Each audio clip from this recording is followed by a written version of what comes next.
Bien, vamos a comenzar a analizar el proceso de obtención de la resultante de un sistema o sistema colineal.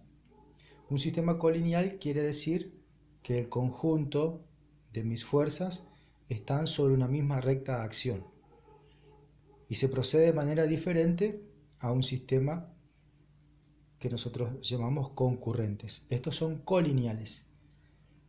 Un sistema colineal puede tener igual sentido, como en el caso A, o sentido opuesto o sentido contrario, como en el caso B. ¿Cómo se procede? Primero tenemos que ver la información que tenemos. Dice que la fuerza 1 vale 10 newton, la fuerza 2 vale 15 newton. Junto al valor de la fuerza viene una escala.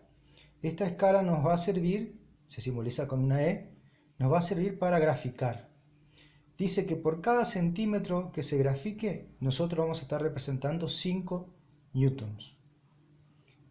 Aquí abajo también la escala es la misma. Entonces, ¿qué debemos hacer nosotros antes de graficar? Debemos pasar este valor que está en newton a centímetro. ¿Cómo hacemos eso? Se divide el valor de la fuerza por la escala.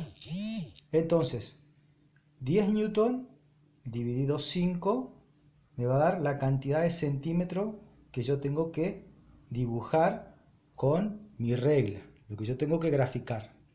Entonces, 10 dividido 5 voy a graficar 2 centímetros para la F1, 15 dividido 5 voy a graficar 3 centímetros para la fuerza 2. Ahora vamos a graficar. Como es de igual sentido, mi resultante R va a ser igual a la suma de las fuerzas. Fuerza 1 más fuerza 2. Entonces, R, mi resultante, va a ser igual. F1 vale 10 newtons, colocamos, más el valor de F2, 15 newtons. Entonces, mi resultante va a tener un valor de la suma de las dos. Sería 25 newtons. Esta resultante también tenemos que luego graficarla. A este valor de R, este 25 newton, también debemos dividirlo por la escala. Al dividirlo nos va a quedar 5 centímetros. 25 dividido 5, 5 centímetros. Ahora que tenemos todas las fuerzas en centímetros, vamos a graficar. Comenzamos por F1. F1 va a valer 2 centímetros. Colocamos nuestra regla. Comenzamos, vamos acá arriba. Marcamos un punto de inicio, siempre en el 0. Y de ahí vamos a trazar hasta 2. Marcamos con una flechita al final el sentido de F1. Entonces, esta es F1. ¿Hacia dónde tiene el sentido? Hacia la derecha. F2 vale 3 centímetros. Y como es un sistema colineal, va a estar sobre la misma recta de acción.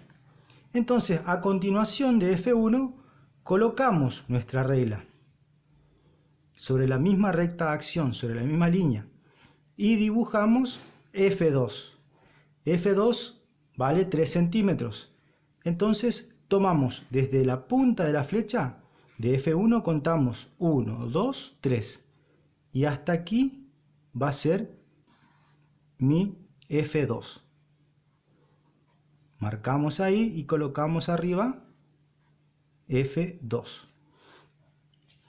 Como son de igual sentido, las fuerzas para hallar la resultante se suman. Entonces, mi resultante va a valer 5 centímetros. ¿Dónde graficamos? Debajo de esta fuerza. ¿Por qué? Porque R, mi resultante, es la suma de estas dos. Entonces debajo, paralelo a lo que hicimos arriba, teniendo en cuenta el punto de inicio de la F1, graficamos los 5 centímetros que mide R, mi resultante. Entonces, ahí tenemos R, que vale 5 centímetros, y arriba F1 y F2. De esta manera se grafican un sistema colineal de igual sentido. Cuando es de sentido opuesto, como el que tenemos aquí abajo, en lugar de sumar, vamos a restar. Entonces, pasamos primero los valores en centímetros. 25 dividido la escala, que es 5, va a ser 5 centímetros. Y 10 de vuelta dividido 5 va a ser 2 centímetros. Vamos a tener una fuerza de 5 centímetros y otra de 2 centímetros. Pero de sentido opuesto. ¿Qué quiere decir esto? Que las flechas van a estar o se van a encontrar en un punto. Entonces, graficamos F1 primero. F1 vale 5. Tomamos 5 y graficamos. Colocamos la flecha F1. Vamos a hacer que tiene un sentido hacia la derecha. Ahora graficamos F2, pero de sentido opuesto. ¿Qué quiere decir eso? Que va a comenzar de este lado y la flecha que me indica el sentido va a chocar con la otra. Debemos graficar 2 centímetros. Entonces colocamos, medimos 2 centímetros y aquí es donde se van a chocar las dos fuerzas. Esta es F2, que tiene un sentido opuesto a F1. Como es un sentido opuesto, mi resultante R va a ser igual a la resta de F1 menos F2. F1 vale 25 newtons, menos F2 que vale 10 newtons. Entonces R, mi resultante, va a tener un valor de 15 newtons. Ahora debemos graficar